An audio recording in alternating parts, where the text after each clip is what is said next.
sometimes our parents happen to do things that are wrong. They make mistakes. They say that which is wrong. Sometimes you want to marry a person that belongs to a different race. And very unfortunately, your mother or your father will follow tradition or culture which is far from Islam. They may say, I don't want this to happen, and give you any excuse because they are guilty of sinning against Allah. It doesn't mean that they can use against you the cheap blackmail of saying Jannah lies at my feet, so you'd better obey what I'm saying. But rather, you need to correct them very politely to say, my mom, my dad, racism is not Islamic. It's not something that Islam allows. Subhanallah.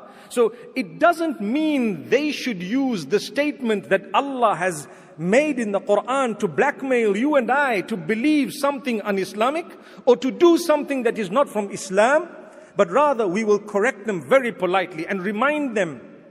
And this is why those of us who are parents here and those who may hear this later on, please understand your duty and your responsibility unto Allah. Never use these statements to force your children to do things that are ridiculous, that are unacceptable, that are fulfilling your own whims and fancies, because trust me, you need Jannah as a parent as much as your children would need Jannah.